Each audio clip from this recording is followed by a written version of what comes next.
తెలంగాణ ప్రజలందరికీ నమస్కారం. జై తెలంగాణ, అమరవీరులకు జోహార్లు అని నా ప్రతి వీడియో తర్వాత ఖచ్చితంగా ఈ నినాదం ఖచ్చితంగా ఇస్తాను. ఎందుకంటే ఈరోజు వాళ్ళ త్యాగాలు లేనిది ఈరోజు తెలంగాణ లేదు. నిజంగా మనకి ఈరోజు ప్రత్యేకమైన రాష్ట్రం ఉండేది కాదు. ఈరోజు ప్రత్యేకించి తెలంగాణ మహానీయుడైనటువంటి ప్రొఫెసర్ జయశంకర్ గారి జయంతి ఈరోజు. మరి నిజంగా ఆయన ఆత్మ సంతృప్తిగా ఉందా, లేకుంటే ఆయన ఆత్మ ఘోషిస్తుందా? అంటే ఆత్మ ఘోషిస్తుందన్నట్టుగానే ఈరోజు మరి తెలంగాణ ఏర్పడ్డ నాటి నుండి నేటి వరకు ఉన్నది. ఇవాళ కరెంట్ స్టేజ్ ఈరోజు తెలంగాణ పరిస్థితి ఏంటంటే, అసమర్థమైన ముఖ్యమంత్రి, ఈరోజు ఫామ్ హౌస్కు పరిమితమైనటువంటి ఈరోజు ప్రతిపక్ష నాయకుడు, అంటే ఒక జవాబుదారితనంలో ఉండాల్సిన ప్రతిపక్ష నాయకుడు ఈరోజు ఫామ్ హౌస్లో ఉన్నాడు. ముఖ్యమంత్రి అంటోడు ఈరోజు అసమర్థంగా ఉన్నాడు. రాష్ట్ర పరిపాలన గాడికి విడిచిపెట్టి పూర్తిగా స్వలాభాపేక్షతోనే ఈరోజు ఆయన పనిచేస్తున్నాడు. ఈరోజు దీనికోసమే ఈరోజు ప్రొఫెసర్ జయశంకర్ గారి ఆత్మ ఘోషిస్తుంది. అంతేకాకుండా మరి గద్దర్ గారు, కాళోజీ నారాయణరావు గారు, మరి ఈరోజు శ్రీకాంతాచారి గారు తెలంగాణ కోసం బలి అయినటువంటి, ప్రాణదానం చేసినటువంటి ఈరోజు మహనీయులందరి ఆత్మలు ఘోషిస్తున్నాయి అని చెప్పడానికి ఇంతకు మించిన ఉదాహరణ ఏది అవసరం లేదు. అందులో ముఖ్యంగా ఈరోజు ఒరిజినల్గా ఈరోజు ఏదైతే మనం బంగారు తెలంగాణ అని అనుకున్నామో, మిగులు బడ్జెట్తో ఏర్పడే తెలంగాణ అనుకున్నామో, స్వయం పాలన అనేది ఉండాలని అనుకున్నామో, నీళ్లు నిధులు నియామకాలు ఈరోజు పూర్తిగా మనకే చెందాలని అనుకున్నామో, నిజంగా అవన్నీ అన్నింటిలో వాటా అందరికీ తగ్గుతుందా? కొన్ని అంశాలపైన మనము కొంచెం క్లుప్తంగా చర్చించే ప్రయత్నం చేద్దాం. ఈ వీడియో స్కిప్ చేయకండి, చివరి వరకు చూడండి. బక్క జెడ్సన్ ఫ్యాక్ట్స్ ఇంతవరకు బీజేఎఫ్ ఛానల్లో మీరు సబ్స్క్రైబ్ కానివ్వండి, షేర్ చేయండి, కామెంట్ చేయండి. ఈరోజు ఒక మహానుభావుని జయంతి ఈరోజు. ఈరోజు ఆనందోత్సవాలతో ఉండవలసిన ఆత్మ పరిపరి విధాల ఘోషిస్తోంది. ఎందరో ఉద్యమకారుల ఆత్మ బలిదానంతో మిగుల బడ్జెట్తో కూడిన ధనిక రాష్ట్రంగా ఏర్పడిన ఈ బంగారు తెలంగాణలోనైనా ఉపాధ్యాయ ఉద్యోగుల పెన్షనర్ల అణచివేత ధోరణి అని అవి ఆత్మలు కలవరపడుతున్నది. ఈరోజు దాదాపు 25,000 మంది ఉద్యోగులు రిటైర్డ్ అయితే, అంటే నేను మార్చి 31 వరకు చెప్తున్నా, నాకు తెలిసి ఇయాటి వరకు ఒక 27,000 మంది రిటైర్డ్ కావచ్చు. రిటైర్డ్ అయితే ఆ ఖాళీలను ఈరోజు వరకు నింపలేదు. ఈరోజు ఈ తెలంగాణలో కొట్టాడి తెచ్చుకున్న తెలంగాణలో దాదాపు 22,000 మంది టీచర్లు లేకుండా ఈరోజు బడులు నడుస్తూ ఉన్నాయి. ఈరోజు ఉపాధ్యాయులు, ఉద్యోగులు, ఆ రోజు విద్యార్థులు, నిరుద్యోగులు ముందు వరుసలో నిలబడి ప్రత్యేక తెలంగాణ రాష్ట్రం కోసం పోరాడి బలిదానాలు చేసి త్యాగాలు చేసి ఈరోజు బిలియన్ మార్చ్ కానీ, ఈరోజు సకల జన సమ్మె కానీ, ఈరోజు ఎక్కడ పడితే అక్కడ వంట వార్పుల కార్యక్రమాలతోనే తెలంగాణ హోరెత్తించి అటువంటి పరిస్థితి ఈరోజు కంపల్సరీగా మరి తెలంగాణ ఇవ్వాల్సిన పరిస్థితి ఆ రోజు తీసుకొని రావడం జరిగింది. మరి వాళ్ళ పరిస్థితి ఏంటి? ఈరోజు ఎంతో కాలంగా ఎదురు చూస్తున్న కలలు కన్నా తెలంగాణలో ఎలాంటి ధర్నాలు, సమ్మెలు, ఆత్మాహుతులు ఉండవు కూడా అనుకునే కదా తెలంగాణ సాధించుకున్నది.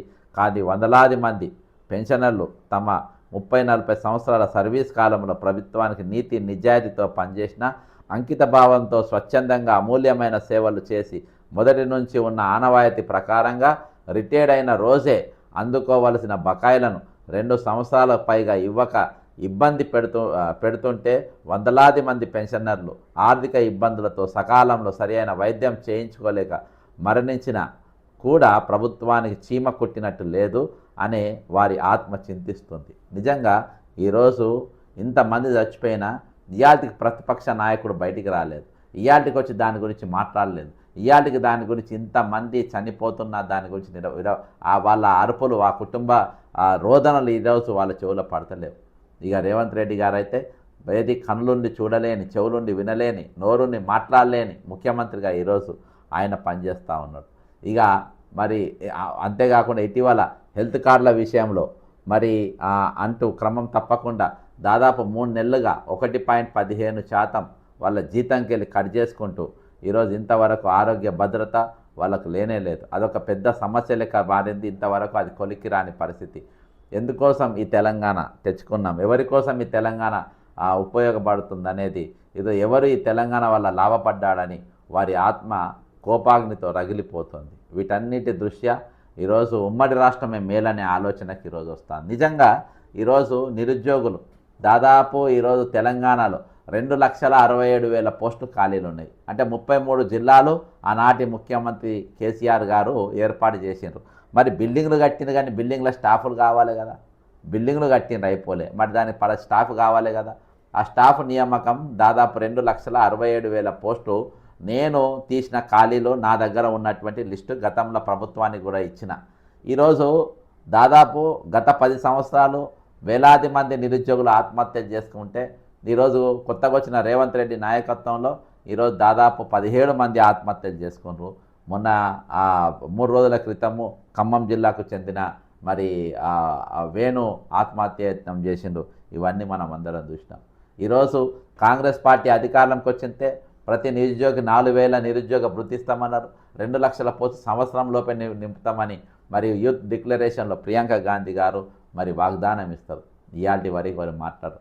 తెలంగాణలో దాదాపు 14 లక్షల మంది విద్యార్థులు ఈరోజు మరి వారు ఏది మన ఫీజు రియంబర్స్మెంట్ మేక ఇబ్బంది పడతా ఉంటారు. ఇది ఏంది మీరు ఇయ్యరా అని చెప్పి చీఫ్ సెక్రటరీని కలిసి మరో రీప్రజెంటేషన్ ఇచ్చే ప్రయత్నం చేసి ఆడ మాట్లాడుతూ ఉంటే పోలీసులు కోడిపిల్లని ఎత్తుకపోయినట్టుగా గద్దెత్తుకపోయినట్టుగా నన్ను అక్కడ సెక్రటరియట్ ముందుకెళ్ళి ఎత్తుకపోయి పోలీస్ స్టేషన్లో కూర్చోబెట్టిండ్రు. ఈరోజు మాట్లాడడానికి హక్కు లేదు, మా బాణిని వినిపించే హక్కు లేదు. ఈరోజు దీనికోసం మేము తెలంగాణ తెచ్చుకున్నది. స్వేచ్ఛా వాయువులు పీల్చుకోలేని పరిస్థితిలో ఈరోజు మనం ఉన్నామనేది వాస్తవం కాదా అని చెప్పి ఈరోజు తెలంగాణ ప్రజలందరూ అంటున్నారు. ఇలాంటి 14 లక్షల మందికి ఈరోజు బిడ్డలకు వాళ్ళ సర్టిఫికెట్లు కాలేజీలన్నీ ఆగిపోయి కనీసం వాళ్ళు చదువుకునే పరిస్థితి లేదు.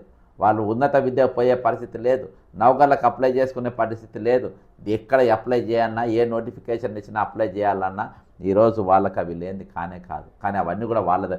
ఇవన్నీ జరుగుతూ ఉంటే మరి ఈరోజు ప్రొఫెసర్ జయశంకర్ తర్వాత అంత గొప్ప వ్యక్తి ఈరోజు ప్రొఫెసర్ కోదండరామ్ గారు ఉన్నారు. మరి కోదండరామ్ గారు ఎందుకు మాట్లాడతలేరు? కోదండరామ్ గారు ఎందుకు మౌనంగా ఉన్నారు? కోదండరామ్ గారు ఎందుకు నోరు తెరుస్తలేరు? కోదండరామ్ గారు ఎందుకు తెలియనట్టున్నారు? కోదండరామ్ గారు ఎందుకు ఈరోజు ప్రభుత్వానికి తొత్తుగా మారిండ్రు? గత ప్రభుత్వంలో వచ్చి అప్పుడప్పుడు వాణి వినిపించినప్పటికీ ఈరోజు కంప్లీట్గా బయటికి రాని పరిస్థితిలో కోదండరామ్ గారు ఉన్నారంటే ఈరోజు ఎవరికి తొత్తుగా మారిండ్రు? ఆ తొత్తు లెక్క మారాల్సిన అవసరం ఉందా? ఈరోజు నిజంగా గంట చక్రపాణి ఎక్కడికి పోయిండు? గత 10 సంవత్సరాలు ఈరోజు ఆ ప్రభుత్వంలో ఈరోజు లబ్ధి పొందిండు. ఆ ప్రభుత్వం చెంచా లెక్క పనిచేసిండు. ఈ ప్రభుత్వంలోకి వచ్చినాక మళ్ళీ ఇంట్లో పదవి తీసుకుండు. ప్రొఫెసర్ లక్ష్మీనారాయణ ఎక్కడికి పోయిండు? మన ఇంకా చాలామంది ఈ విధంగా మరి ఎవరైతే ఉన్నారో ప్రొఫెసర్లు కానీ మేధావులు అంటే వాళ్ళు ఎక్కడికి పోయింది? ఈరోజు కొంతమంది ఆ ప్రభుత్వంలో, కొంతమంది ఈ ప్రభుత్వంలో. వీళ్ళందరూ కూడా మల్లెపల్లి లక్ష్మయ్య గారు ఈరోజు వాళ్ళు ఎక్కడికి పోయినారు? ఈ ప్రభుత్వంలో కూడా మళ్ళీ లబ్ధి పొందే పరిస్థితి. అంటే ఈరోజు ఎవరు ఎక్కడికన్నా పోని విద్యార్థులు ఏమైనా కానీ, నిరుద్యోగులు ఏమైనా కానీ, ఉద్యోగులు ఏమైనా కానీ, ఉద్యోగులకు ఈరోజు పిఆర్సీలు లేవు. అర్థమైందా? దాదాపు 3 సంవత్సరాలకి వాళ్ళ పిఆర్సీ లేవు. 6 డిఏలు పెండింగ్లో ఉన్నాయి. వాటి గురించి ఎవ్వరు మాట్లాడారు. ఉద్యోగులు ఆ రోజు ముందు వరుస నిలబడ్డోళ్ళు తెలంగాణ కోసం ఈరోజు వాళ్ళ డిఏ పిఆర్సీ అడిగే పరిస్థితి లేదు. యూనియన్ 207 సంఘాలు ఈరోజు ఉంటాయి. 207 సంఘాలు ఈరోజు అన్ని మౌనంగా ఉంటాయి. అందరూ కూడా ఈరోజు అన్ని సంఘాలు కూడా ఈరోజు ప్రభుత్వానికి తొత్తులుగా మారినాయి. ఈరోజు ప్రొఫెసర్ కోదండరామ్ ఏం చేసింది? ఏమైపోయింది? అసలు ఉన్నాడా లేడా? ఎక్కడ కనబడతలేడు ఈరోజు. కనీసం మొన్న ఏది తెలంగాణ ఉద్యమం చేసిన వారి కోసము ఈరోజు కొత్తగా జాబితా తయారు చేస్తారంట. జాబితా ఎన్ని రోజులు వాళ్ళ దగ్గర లేదంట. అంటే ఈరోజు ఎక్కడ ఉన్నామో మనం అంతా అర్థం చేసుకోవాల్సిన అవసరం ఖచ్చితంగా ఉన్నది. ఇంకో దిక్కు ఈరోజు అదే తెలంగాణ ఉద్యమంలో ముందు వరుసలో ఉన్నటువంటి అవుట్సోర్సింగ్ ఎంప్లాయీస్ పరిస్థితి ఏంది? ఈరోజు దాదాపు తెలంగాణ 5 లక్షల మంది ఉంటారు. వాళ్ళు ఈరోజు వాళ్ళ ఉద్యోగాలకు ఈరోజు భద్రత లేదు. ఎవరి కోపం వచ్చినా వాళ్ళని తీసేస్తారు. ఈరోజు సమయం అయిపోయినా 5 గంటలకు ఆఫీస్ అయిపోయినా వాళ్ళతో 8, 9, 10 దాకా వాళ్ళ పని చేయించుకుంటే వాళ్ళ పని దోపిడీ చేస్తూ ఉంటారు. వాళ్ళ జీతాలు ఎప్పటికప్పుడు ఇయ్యరు.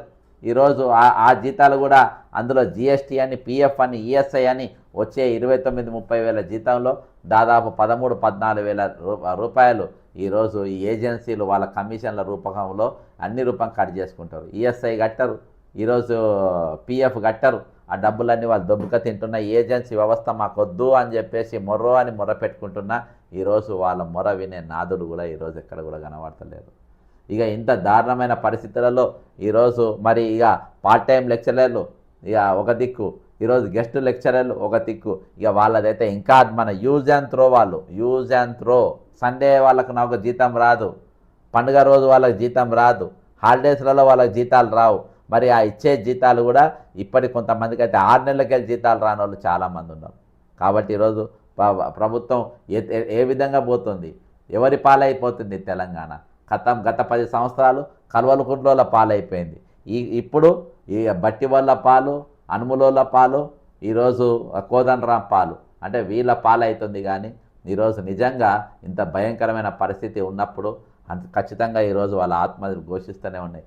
ఈరోజు చిట్ట చివరికి ఏ విధంగా వచ్చిందంటే, ఈరోజు తెలంగాణలో వర్షాలు పడతలు ఏమైందనంటే దీనికి క్షుద్ర పూసలు చేసే కాడికి చెప్పే ప్రతిపక్షాల మీద, ప్రతిపక్షం అంటే ఈరోజు ప్రతిపక్ష నాయకుడు బయటికి ఏం వస్తలేరు. హరీష్ రావు గారు ఎక్కడికో వెళ్ళి ఈరోజు క్షుద్ర పూసలు చేసే కాడికి అంతకు దిగజారిన పరిస్థితి ఈరోజు తెలంగాణకు ఉద్యమాల్లో పాల్గొన్న వాళ్ళు మాట్లాడుతున్న మాటలు ఇవి. కాబట్టి నిజంగా తెలంగాణ ఫలాలు వీళ్ళకి దక్కుతున్నాయా? తెలంగాణ ఫలాలు వీళ్ళకి అందుతున్నాయా? తెలంగాణ ఫలాలు ఎవరైతే తెలంగాణ ఉద్యమంలో పాల్గొన్నారో వాళ్ళందరూ కూడా ఈ ఫలాలు తగ్గుతున్నాయి అంటే ఖచ్చితంగా తగ్గుతలేవని చెప్పాలి. వాళ్ళు దక్కుతలేవని చెప్పడానికి ఎటువంటి ఇది లేదు. ఇక అందరు ఈరోజు ఎక్కడ చూసినా ఎవరిని పలకరించినా దాదాపు ఇప్పుడు సంవత్సరం నరకెళ్ళి నేను ఉద్యోగుల కోసం, రిటైర్డ్ ఉద్యోగుల కోసం మేము పనిచేస్తూ ఉంటే ఈరోజు మాకు అర్థమైంది ఏంటంటే, ఈరోజు వాళ్ళు ఏమంటున్నారంటే, ఎక్కడికి పోయినా మీరు స్పీచ్లలో వినొచ్చు, ఎక్కడైనా చేయొచ్చు, వీటన్నిటి దృష్ట్యా ఈరోజు ఉమ్మడి రాష్ట్రమే మేలనే కాడికి వచ్చింది. అనవసరంగా తెలంగాణ తెచ్చుకున్నామనే కాడికి వచ్చింది.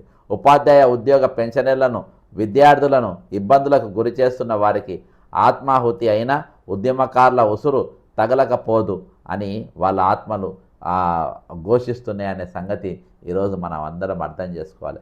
కాబట్టి ఇప్పటికైనా ప్రభుత్వాలు కళ్ళు తెరవాలి, ఉద్యమకారులు కళ్ళు తెరవాలి. కోదండరాం లాంటి వారు ఇంకా మౌనంగా ఉండకుండా ఈరోజు బయటికి రావాలి. 207 సంఘాలు మీరు బయటికి రావాలి. ఈరోజు విద్యార్థి సంఘాలు మీరు రోడ్డెక్కాలి. ఈరోజు ప్రతి ఒక్కరు కూడా జయశంకర్ గారి, ప్రొఫెసర్ జయశంకర్ గారి వారు అమరులైనారు.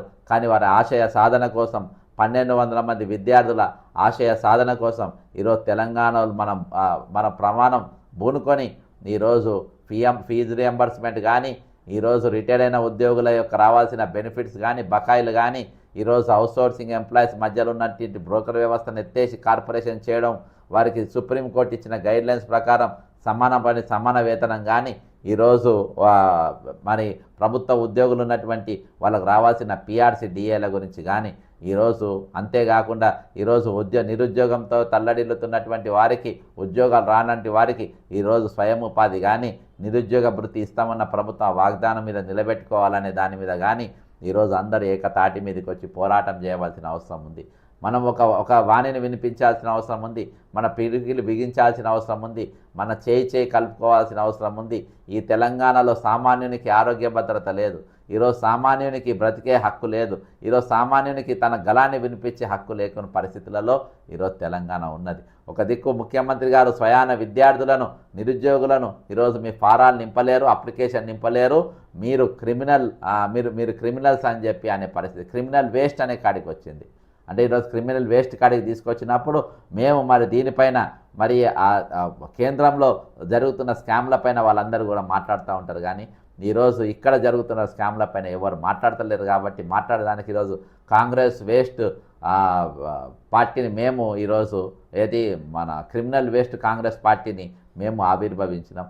దాని ద్వారా మేము మా గలాలను వినిపించి ఇక్కడ జరుగుతున్న దోపిడీ పైన మా వాణిని వినిపించడానికి మిగుల బడ్జెట్తో ఏర్పడ్డ తెలంగాణ ఈరోజు అప్పుల పాలైంది. అప్పులు తెలంగాణ ప్రజలపైన వేసిండ్రు. ఆ తెలంగాణ అప్పులు వేయడమే ఈరోజు నిజంగా మరి అమరులు కలిగిన కలల. ఈరోజు గద్దర్గా ప్రజా యుద్ధ నౌక గద్దర్ గారు కానీ, ప్రొఫెసర్ జయశంకర్ గారు కానీ, అమరు శ్రీకాంతాచారి కానీ వాళ్ళందరూ కలిసిన కళలు ఈరోజు అప్పులు తెచ్చుకోవడమా, బిల్డింగ్లు కట్టుకోవడమా, కూలిపోయిన తిరిగి కట్టడం అది కాదు కదా. బతుకు తెలంగాణ, బతుకుదేరు తెలంగాణ, బతుకులను కట్టే తెలంగాణ, ఈరోజు స్వయం పాలన తెలంగాణ, స్వయం ఉపాధి తెలంగాణ, ఆత్మగౌరవ తెలంగాణ, స్వయం పాలన తెలంగాణ, వీటి కోసం కదా తెచ్చుకుంది తెలంగాణ. కానీ ఈరోజు నిజంగా ఎవరి పాలవుతుంది తెలంగాణ అనేది ఆలోచన చేయాలి. ఇకనైనా తెలంగాణలో ప్రతి పౌరుడు మరి ప్రొఫెసర్ జయశంకర్ గారి జయంతి సందర్భంలో మనం ఖచ్చితంగా ఈరోజు మన ప్రమాణం చేయాల్సిన అవసరం ఉంది. వీటన్నిటి కోసం నేను చెప్పిన పై విషయాలన్నిటి కోసం మనం ఉద్యమం కొనసాగించాలి. ఖచ్చితంగా ఉద్యమాలు చేయాలి. ఈ దోపిడీ జరుగుతున్న దోపిడీ పైన మన గళాలు వినిపించాలని కోరుకుంటూ సెలవు తీసుకుంటున్నా. జై తెలంగాణ, అమరవీరులకు జోహార్లు.